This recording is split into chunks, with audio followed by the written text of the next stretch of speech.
More trouble for Disney, more trouble for The View, more trouble for Georgie Pie Stephanopoulos. Oh, so there's rumors out today that he's just really mad. Not just rumors, reports. New York Post has a big story on this, and then the Daily Mail picked it up. You see, he's apparently really ticked that he has to pay all this money and that his network is in all this trouble because of, well, some inaccuracies in his reporting, shall we say, and that's being generous.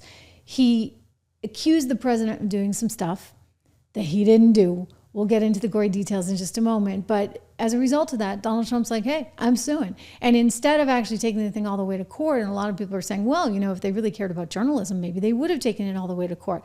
Well, they didn't. They just settled. They gave him $15 million for his library plus another $1 million for his lawyers. Apparently, George has to cover part of that.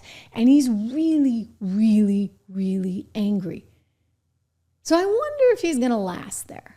I wonder. Maybe, in fact, he's the one out there peddling information to the New York Post, letting everybody know that he's so angry. Because why would my network kowtow or bow to Donald Trump by giving him the $15 million? Well, we should call it 16 because of the legal fees, $1 million. But, you know, he said some things that weren't true. He actually said that Donald Trump had raped one Jean Carroll and that he had been found guilty of that. I mean, that's like a pretty serious accusation, right? A serious word to be using and flinging around. But in fact, that wasn't the case. And so Trump filed a lawsuit asserting that the statements misrepresented him and basically was causing him reputational harm.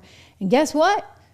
ABC got scared and said, okay, what do you want? What do you want? Okay, we're going to open the checkbook. Just don't make life too hard for us. This was the original problem. This was George talking to Nancy Mace, and he was doubling down on stuff that wasn't true. Still get judged for it today. I'm asking you a very simple question. And I answered it. You're shaming me for my political choices. I'm asking you a question about why you endorse someone who's been found liable for rape. It was not a criminal court.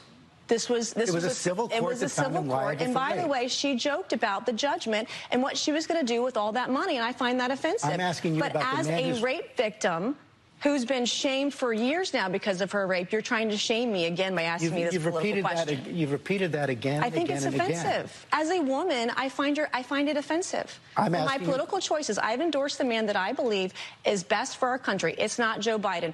And you looked at the dueling rallies yesterday in Georgia. Laken Riley's family was with Donald Trump. They weren't with Joe Biden. The same guy yesterday that apologized for calling her killer an illegal, who wasn't illegal. And here you are trying to shame a rape victim. I find it disgusting. I mean, you keep saying I'm shaming you. You are. The question, it is. How is the question asking you about a presidential candidate who's You're asking a rape victim. And there's no question about that.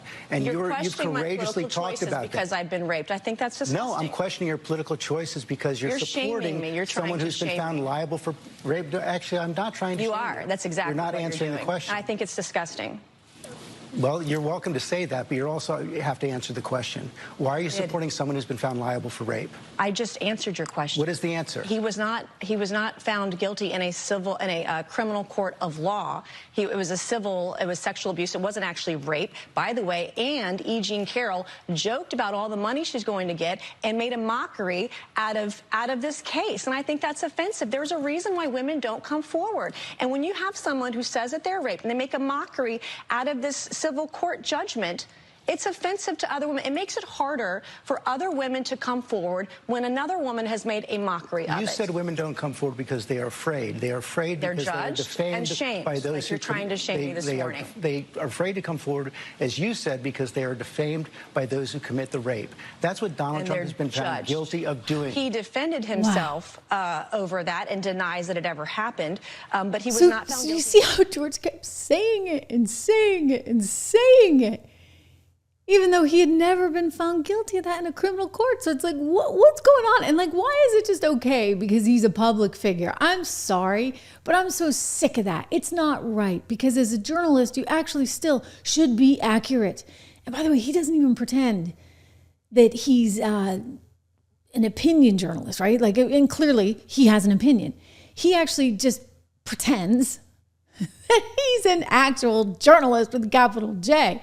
So it makes it even worse. He's hosting that signature program. So ABC's like, whoa. I mean, I'm telling you, Bob cannot get rid of this stuff fast enough. Bob Iger, the CEO of Disney, he wants out of The View. He wants out of ABC News. He wants out of George Stephanopoulos. He wants out with all these, by the way, cumbersome cable properties on top of it all, because it's not what he does.